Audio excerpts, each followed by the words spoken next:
कोई व्यक्ति कम सुंदर है तो उसकी सुंदरता को भी बढ़ाने में हेल्प करते हैं। इनसे संबंधित डिफरेंट साधनाएं हैं क्योंकि शिव जी के ये वशीभूत है। जबकि शिव जी का वेशभूषा तो ऐसी है, ये साधना करके जीवन में आदमी यंग भी बना रह सकता है, सुंदर भी बना रह सकता है। शिव जी को देखिए कि कितने साधारण रहते हैं, सिंपल रहते हैं। वो उनकी वेशभूषा जो है मृगछाला पहने हुए हैं, भस्म लगाए रहते हैं, गले में सांपों की माला है। मतलब एक योगी की तरह, महान योगी की तरह जीवन व्यतीत कर रहे हैं। दही से स्नान कराए, घृत से स्नान कराए और मधु से यानी शहद से स्नान कराए।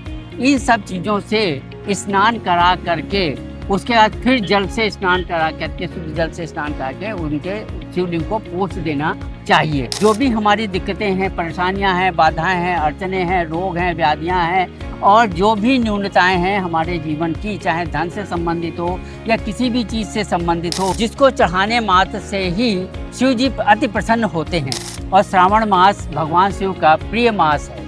मतलब जितने भी मास हैं सबसे श्रेष्ठ मास और प्रिय मास भगवान शिव का माना जाता है। आप सभी दर्शकों का जनता 24/7 न्यूज में हार्दिक स्वागत है। आज हम आप सभी के लिए भगवान शिव से जुड़ी ऐसी कई जानकारियां हैं जो आप लोग शायद इन जानकारियों से वंचित थे या पूरी जानकारी नहीं थी। जहां सावन का महीना चल रहा है वहीं शिव आराधना में सभी भक्त लगे हुए हैं। सावन में बाबा भोलेनाथ को क्या अर्पण करें, क्या चढ़ाए, कैसे बाबा का अभिषेक करें, कैसे हम उनकी पूजा करें, कैसे आराधना करें, कैसे व्रत करें, बिल्वपत्र का बाबा के लिए कितना महत्व है, वह भक्तों के जीवन में बिल्वपत्र का महत्व क्या है। भगवान शिव की आराधना, भक्ति, पूजा, उपासना से जुड़ी ऐसी कई जानकारियां हैं जो आप सभी दर्शकों के लिए लखनऊ के प्रसिद्ध ज्योतिषी महेंद्र कुमार जी आप सभी को बताएंगे। हम अभी महेंद्र कुमार जी से जानेंगे कि अब हमारे दर्शकों को व जितने भी भक्त हैं जो बाबा की आराधना करते हैं, सावन में कैसे शिव जी की पूजा करें, बाबा को कैसे खुश करें, कैसे जलाभिषेक करें, कैसे वस्त्र पहने, कैसे समय का चयन करें, कैसे मुहूर्त का चयन करें, कैसे बिल्वपत्र, फल, पुष्प इत्यादि अर्पण करें। बहुत पूजा की जो विधियाँ हैं वो क्या है, शिव विशेष पर ही आज का हमारा ये खास बातचीत इनके साथ रहेगा। जी आचार्य जी, आपका हमारे न्यूज चैनल पर बहुत बहुत स्वागत है। नमस्कार अभिषेक जी। आप से आज जो हमारे सवाल होंगे वो शिव जी की साधना से जुड़े होंगे। कैसे शिव जी की साधना करें, कैसे उपासना करें, कैसे सोमवार व्रत करें, व शिव जी का महत्व क्या है, ग्रह दोषों के बारे में भी जानेंगे। तो सबसे पहला सवाल आपसे हम शुरू करते हैं। हमारे दर्शकों को बताइए कि सावन का जो महीना है, जो पवित्र श्रावण मास है, इसका क्या महत्व है? जरा सबसे पहले श्रावण मास से शुरुआत करते हैं। देखिए, श्रावण मास का महत्व श्रवण नक्षत्र की वजह से है। श्रवण नक्षत्र ज्योतिष में चंद्रमा का होता है और चंद्रमा जो है भगवान शिव के मस्तक पर विराजमान रहते हैं। चंद्रमा के 3 नक्षत्र होते हैं, हस्त, रोहिणी और श्रवण। इसमें से श्रवण नक्षत्र का विशेष महत्व है क्योंकि इसी महीने में श्रावण मास इसी आधार पर होता है और श्रावण मास भगवान शिव का प्रिय मास है। मतलब जितने भी मास हैं सबसे श्रेष्ठ मास और प्रिय मास भगवान शिव का माना जाता है। और इस श्रावण मास में भगवान शिव की आराधना की जाती है 1 महीने तक। यानी गुरु पूर्णिमा जब समाप्त होती है उसके नेक्स्ट दिन से लेकर के, यानी प्रतिपदा से लेकर के जब ये रक्षाबंधन आता है, पूर्णिमा आती है, तब तक ये श्रावण मास का कार्यक्रम चलता है। और इस श्रावण मास में मतलब विशेष शिव की पूजा का विशेष महत्व है।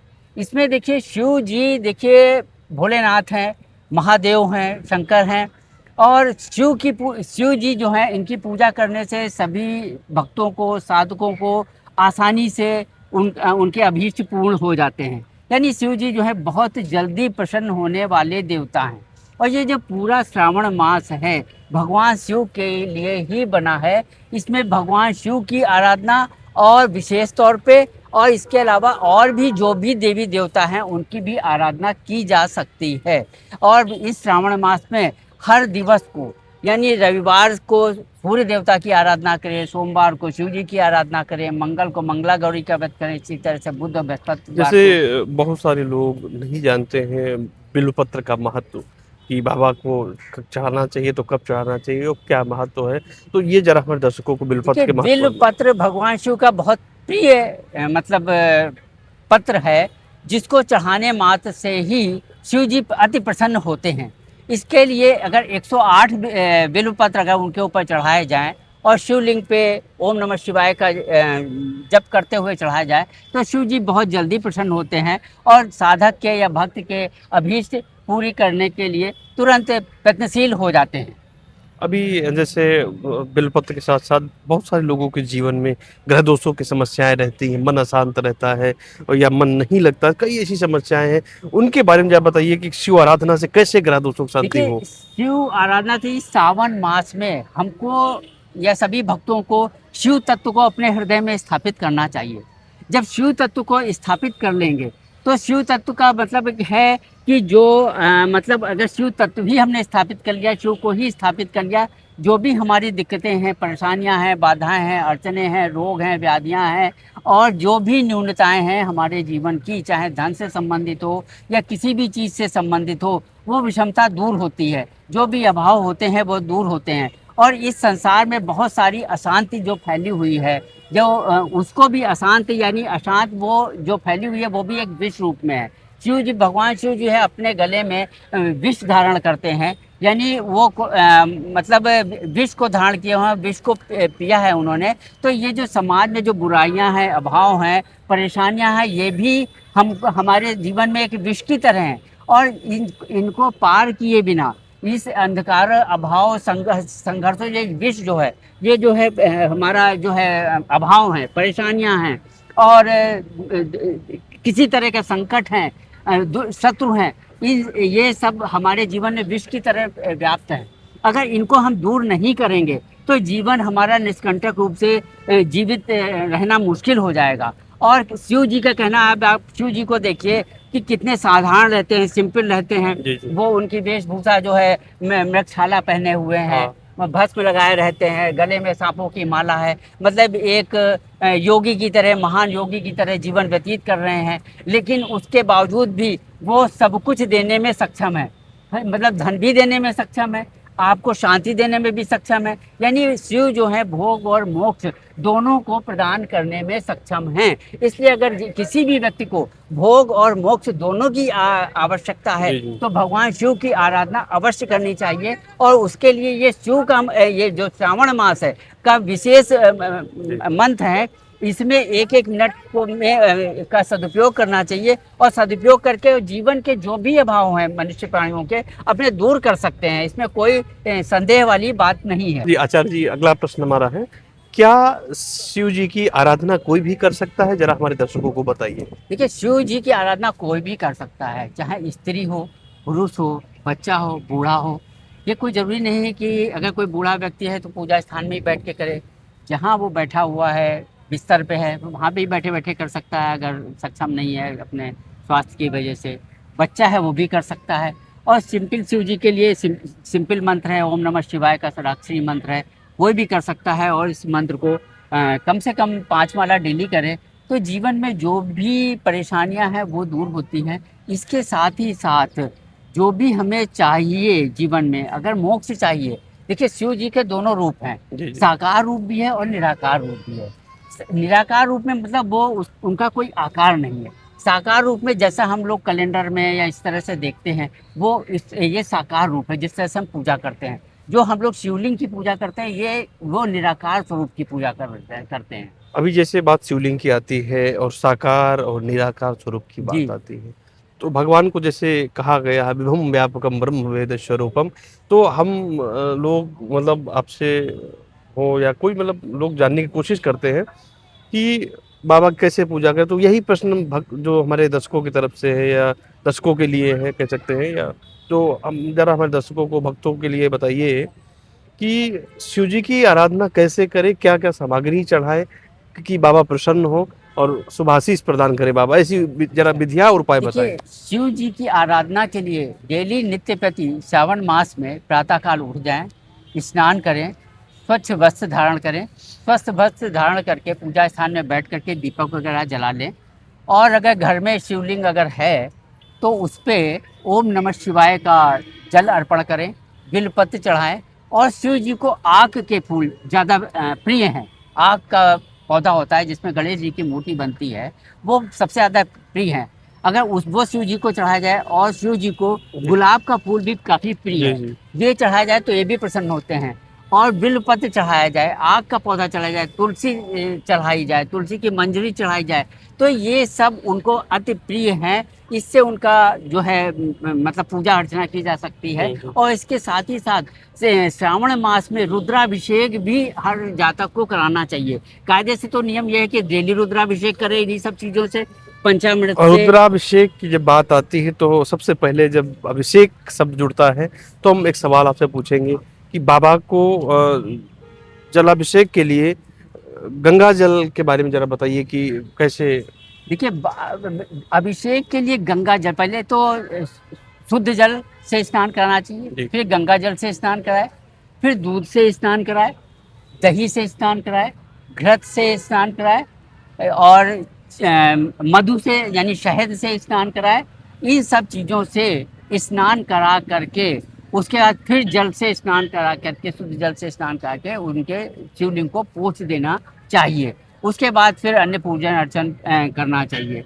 और इसके साथ ही साथ जो शिवलिंग की जो पूजा होती है, शिवलिंग भी बहुत तरह तरह के, जी, कुछ जी। मंदिर बहुत प्रसिद्ध होते हैं जहाँ पे पूजा अर्चना करने से जी। बहुत तेजी से है हमको लाभ मिलता है, फायदा मिलता है, या शिव जी जल्दी सुन जी, लेते जी। हैं। अभी जैसे शिवलिंग की जब बात आती है तो क्या किसी भी शिवलिंग को घर में हम रख सकते हैं या कोई विशेष शिवलिंग? देखिए, किसी भी शिवलिंग को घर में रख सकते हैं। देखिए, मंदिर बना करके रखने की तो सलाह नहीं दी जाती, क्योंकि मंदिर हो गया, जी। फिर उसके मंदिर के विधि विधान से हमको पूजा करनी पड़ेगी। जी। मंदिर की तरह सुबह आरती हो, शाम को आरती हो, जो मंदिर के नियम होते हैं वो फॉलो करने पड़ेंगे। लेकिन अगर आप शिवलिंग स्थापित कर रहे हैं, कोई भी छोटा शिवलिंग ला करके तांबे के पात्र में स्थापित कर लीजिए, यानी पत्थर का भी हो सकता है, स्फटिक का भी हो सकता है, और भी डिफरेंट डिफरेंट धातुओं के शिवलिंग आते हैं। लेकिन सबसे श्रेष्ठ शिवलिंग जो होता है, पारे का शिवलिंग होता है। जी। पारे के शिवलिंग की जो चर्चा की गई है, शास्त्रों में भी चर्चा की गई है। यानी पारे के शिवलिंग की तो चर्चा ये विश्वामित्र और वशिष्ठ ने भी की है। विश्वामित्र ने इस पे पारे के शिवलिंग पे या पारे पे पूरा पूरा ग्रंथ लिखा है। अगर आप घर में पारे के शिवलिंग स्थापित करके, पारा थोड़ा सा काटली होता है और उसको पारद शिवलिंग के रूप में आबद्ध करना बहुत कठिन क्रिया होती है।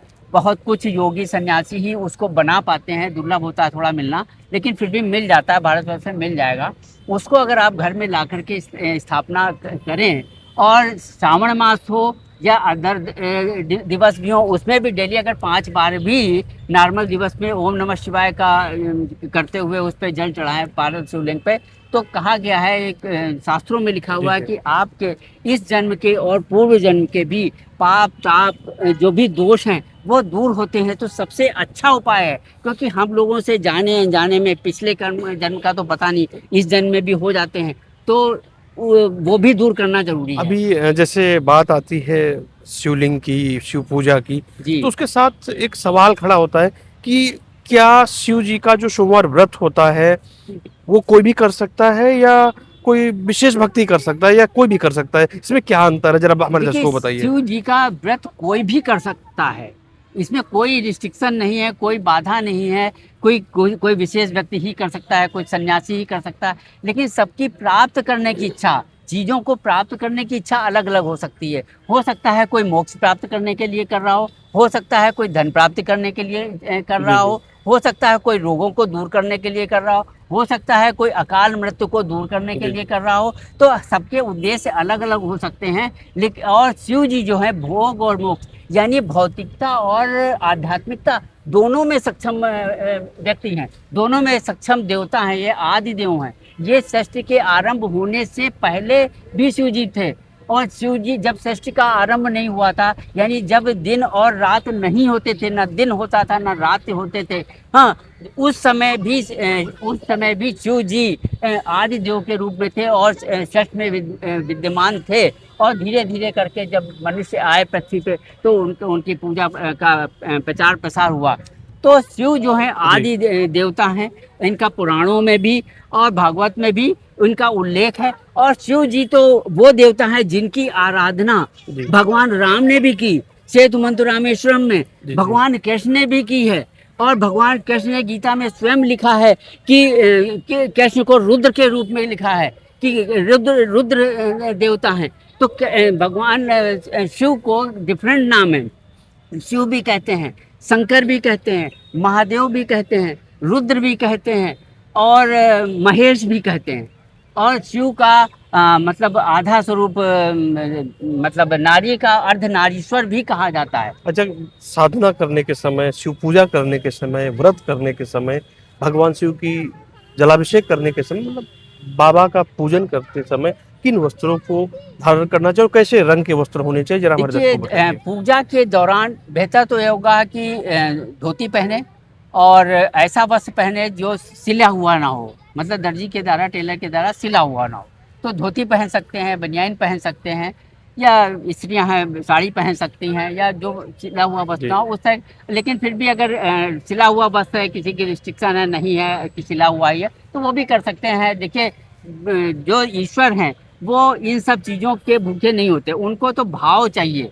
भाई कोई चीज़ अगर प्रॉब्लम है तो वो चीज़ समझते हैं। लेकिन आपने नियम पूछा, नियम के हिसाब से तो ये है कि जैसे इसको स्वच्छ हो करके सफ़ेद वस्त्र धारण करके, या पीला वस्त्र भी पहन जी। सकते हैं, लेकिन सफ़ेद वस्त्र धारण करके और मतलब बगैर सिला हुआ वस्त्र धारण करके ओम नमः शिवाय का मंत्र जब कम से कम 11 माला तो मतलब ये श्रावण मास में कम से कम 11 माला तो करें ही करें। वही कहा गया है, जितना ज़्यादा आप करेंगे, जितना गुड़ डालेंगे उतना ही मीठा होगा, जितना ज़्यादा आप कर सकते हैं। और सबसे बड़ी बात यह है, यहाँ पे मैकेनिकल वे की नहीं कि आप ज़्यादा जी, कर जी। रहे हैं, दिमाग आपका कहीं और लगा है। जी, जी। यहाँ बात यह है, भले ही आप कम करें, लेकिन आप उस तत्व को, उस चीज़ को आत्मसात करें, उसके महत्व को समझें, उसमें श्रद्धा रखें। पता चला किसी को श्रद्धा नहीं है और कर रहा है तो भी उससे कोई फायदा नहीं होगा। तो बिना श्रद्धा के कुछ जी, नहीं जी, हो श्रद्धा सकता। विश्वास ज़रूरी है। श्रद्धा विश्वास जरूरी है, भावना जरूरी है, और विश्वास ये जरूरी है कि भगवान शिव अगर हम कर रहे हैं तो भगवान शिव देख रहे हैं, भगवान शिव हमारा फल देंगे, ऐसा विश्वास होना चाहिए। और देते भी हैं। शिव जी से मतलब आसानी से देने वाला कोई दूसरा देवता आसानी से देता नहीं, देने वाला नहीं है। जी। हाँ, अब ये खुद तो विष धारण करते हैं, लेकिन ये देने में सब कुछ सक्षम है। यहाँ तक कि अगर पूजा अर्चना की बात है तो किसी भी देवता की पूजा कर सकते हैं। देखिए कोई भी देवता की पूजा करना है, आपको शिव और शक्ति दोनों की आराधना करनी पड़ती है। शिव की पूजा करें, बेसिक चीज़ है। और शिव जी जो है आपको धन देने में भी समर्थ है। जी, जी। अगर आपको कोई व्यक्ति कम सुंदर है तो उसकी सुंदरता को भी बढ़ाने में हेल्प करते हैं। इनसे संबंधित डिफरेंट साधनाएं हैं, जैसे डिफरेंट अप्सरा साधनाएं होती हैं, वो साधना वगैरह, अप्सरा साधना वगैरह संपन्न करें। जैसे उर्वशी, रंभा, मेनका, रूपोजला, सौंदर्योत्तमा, ये सारी अप्सरा में से कोई भी अप्सरा को सिद्ध कर सकते हैं। और शिव जी की कृपा से ही सिद्ध होती है, क्योंकि शिव जी के ये वशीभूत है। जबकि शिव जी का वेशभूषा तो ऐसी है, लेकिन उनके सब वशीभूत हैं। वो जिसको आदेश देते हैं, जिसको चाहते हैं, उनकी कृपा तपस्या से प्रसन्न होकर के जी, उसको मतलब शिव वैसे के आदेश से ही शिव की चीजें आदेश से संपन्न ही हो सब सकती संभव हैं, हो पाता साधना। है। जी। और ये साधना करके जीवन में आदमी यंग भी बना रह सकता है, सुंदर भी बना रह जी, जी। सकता है, धन की भी प्राप्त हो सकती है। इसमें कोई मतलब ये नहीं है कि मतलब कोई गलत बात है, करने चाहिए। जब हमारे ऋषि मुनि सब करते थे तो आजकल का बिल्कुल। मनुष्य प्राणी को नहीं कर सकता। समस्या इस बात की है, लोगों में इस तरह की जानकारी नहीं है जो जानकारी दे, और जिनके पास जानकारी है वो जानकारी देना नहीं चाहते। जी, जी। तो आज समाज में अगर जो भी मनुष्य प्राणी है उसको देखिए पैसा भी चाहिए, रोग से मुक्ति भी चाहिए, हाँ, आर्थिक आयु भी संतोष है, चाहिए, मुक्ति। परिवार भी चाहिए, ठीक है। और क्या कहते हैं, चेहरे पे चमक भी होनी चाहिए, जी, बहुत सारी चीज़ें। तो ये सारी की सारी चीज़ें आप शिव साधना से संपन्न कर सकते हैं। इनकी डिफरेंट साधनाएं, अगर डिफरेंट मंत्र ना पता हो तो सिंपली ओम नमः शिवाय का मंत्र जप करें, जी, जी। या महामृत्युंजय जप, महामृत्युंजय का जप होता है, ओम त्र्यंबकम यजामहे सुगंधिम जी, पुष्टिवर्धनम जी। उर्वारुकमु बंधनान मृत्योर्मुक्ति मामृता, ये महामृत्युंजय मंत्र है। अगर रोगों से मुक्ति दिलाने के लिए, जी, जी। किसी की बीमारी नहीं ठीक हो रही है तो 1.25 लाख मंत्र जप का अनुष्ठान करना चाहिए, महामृत्युंजय जप का। कई बार क्या होता है, घर में कोई व्यक्ति बीमार है, दूसरा पूजा नहीं कर सकता क्योंकि वो बिजी है, तो किसी योग्य आचार्य से महामृत्युंजय का जप कराए तो उसको लाभ मिलता है। श्रावण मास से जुड़ी और भी बहुत सारी जो जानकारी शेष है, वो जरा हमारे दर्शकों को बताइए आप। देखिए सावन मास में, जैसा कि आप लोगों ने सभी ने सुना होगा, विवेकानंद जी का नाम सुना होगा, बहुत ही ज्ञानी व्यक्ति थे, और उन्होंने भी शिव जी की साधना की थी, जी। और उनका जन्म भी शिव जी की कृपा से ही हुआ था। और उन्होंने एक स्टेटमेंट में एक जगह व्याख्यान उनका हुआ था, तो उन्होंने कहा था कि शिव तत्व तो हर मनुष्य के हृदय में स्थापित है, जी जी। लेकिन उस पर अंधकार पड़ा हुआ है, और अंधकार पड़ा होने की वजह से हम उसको एहसास नहीं कर पाते हैं। उस अंधकार को दूर करने के लिए हमें शिव से संबंधित साधना करनी पड़ेगी। इसके साथ ही साथ हमें जो उन लोगों की सेवा करनी चाहिए जो अभावग्रस्त है, जिनके पास किसी भी चीज़ का अभाव है, तो उससे जो है शिव जी अति प्रसन्न होते हैं। तो अति प्रसन्न होकर के जो पर्दा पड़ा हुआ है हमारे हृदय पक्ष पे शिव तत्व के ऊपर, वो पर्दा हटता है और शिव की कृपा हमको और तेजी से प्राप्त होती है और शिव जी के दर्शन भी होते हैं। जो लोग बीमार हैं, जो बुजुर्ग हैं, अस्वस्थ हैं या शारीरिक रूप से अक्षम हैं, वो प्रतिदिन स्नान नहीं कर सकते या चल करके बहुत दूर मंदिर नहीं जा सकते हैं या किन्हीं कारणों से वो प्रतिदिन मंदिर के परिसर में जाकर के विशेष पूजा नहीं कर सकते, उनके लिए क्या कोई ऐसा विधान है कि वो लोग भी बाबा को मन से याद कर सकते हैं? कुछ ऐसा बताइए हमारे दर्शकों को जो देखिए विधान है। देखिए जो लोग अस्वस्थ हैं या कोई शारीरिक मजबूरी है या पारिवारिक किसी तरह से मजबूरी है किसी भी कारण से, तो वो लोग जो है बैठे बैठे बगैर स्नान किए भी मंत्र जप कर सकते हैं। ये नहीं कि लैट्रिन से होकर के आए, कम से कम हाथ तो साफ होना चाहिए, ऐसा नहीं होना चाहिए। ये भले ही स्नान नहीं किया, लेकिन स्नान बगैर किए भी वो लोग अपने हृदय से शिव के प्रति श्रद्धा है, यानी हमको श्रद्धा, तो शिव जी को ये नहीं चाहिए कि हर आदमी जो है नहा के कहे। मान लिया कोई व्यक्ति अस्वस्थ है, नहाएगा, हो सकता है बीमार पड़ जाए अस्वस्थ आदमी, तो ऐसे में ये नहीं कहा गया है कि आप नहाएं, ऐसा नहीं। ईश्वर कहते हैं कि आप नहाने का तो प्रोविज़न इसलिए है कि आपको स्वच्छता हो जाए, मन स्वच्छ हो जाए, आपको एनर्जी आ जाए, आप सुस्ती ना महसूस करें, इन सब कारणों से है, और अपने को मतलब एनर्जेटिक महसूस करें।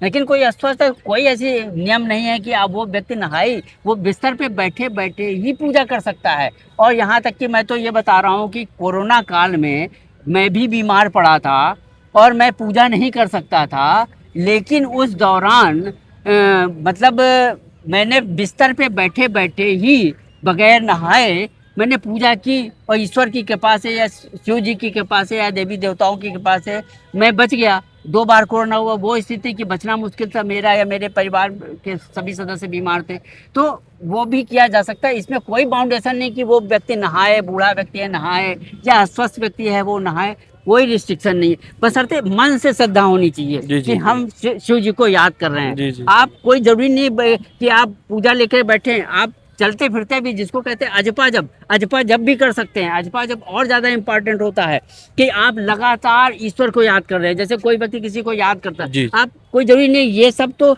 जो चीज़ें हैं पूजा विधान की, ये सब इसलिए है कि आपका फोकस बन सके, आपका कंसंट्रेशन बन सके, आपका मन ना भटके। लेकिन अगर आपका मन केंद्रित है, आपका लेवल इतना बढ़ गया है, जो उच्च कोटि के साधु सन्यासी ऋषि होते हैं, वो तो जो गुफाओं में पड़े हैं, जंगल में पड़े हैं, वहाँ कहाँ व्यवस्था है कि पूजा की सामग्री भी ना हो, कहीं कुछ चीज़ भी ना हो, तो वो लोग कर रहे हैं, वो लोग एक से एक हाई लेवल पे पहुँच गए हैं। तो मेन चीज़ हमें श्रद्धा भाव की ज़रूरत है, आत्मीयता की ज़रूरत है, लगाव की ज़रूरत है, ये ज़रूरत है, और तब भी उनको ईश्वर की कृपा या शिव जी की कृपा प्राप्त होती ही है। जी, जी, बहुत-बहुत शुक्रिया आपको अपना कीमती समय धन्यवाद, देने के लिए। धन्यवाद अभय जी। जी और जनता न्यूज़ 24 चैनल को। जैसा कि आप सभी दर्शकों ने देखा कि बाबा भोलेनाथ की उपासना बहुत ही सरल मार्ग से की जा सकती है, क्योंकि शिव का नाम ही दयालुता की मूर्ति है।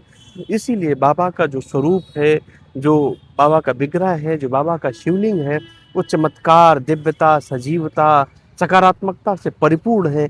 अपने में ही सर्वानंद की प्राप्ति बाबा पर जलाभिषेक करने के से हो जाती है। वहीं जब हमने ज्योतिषाचार्य महंत जी से जब हमने जानकारी जुटाई कि कैसे शिव आराधना करें, तो उन्होंने बताया कि बाबा भोलेनाथ की जो शिव उपासना की पद्धति है, बहुत ही सरल एवं बहुत ही वृहद है। कोई भी व्यक्ति शिव जी की उपासना सरल और शांत मन से कर सकता है। बस श्रद्धा की और विश्वास की आवश्यकता है। उसी कड़ी में आप जलाभिषेक भी कर सकते हैं, माला जप भी कर सकते हैं, भगवान शिव के विभिन्न मंत्रों का अलग-अलग विधान के साथ जप कर सकते हैं और अक्षय पुण्य के भागी बन सकते हैं। आप सभी दर्शक शिव जी से जुड़ी हुई उपासना के लिए व अन्य मंदिर की जानकारी के लिए हमारे न्यूज़ चैनल जनता 24/7 न्यूज़ के साथ जुड़े रहिए।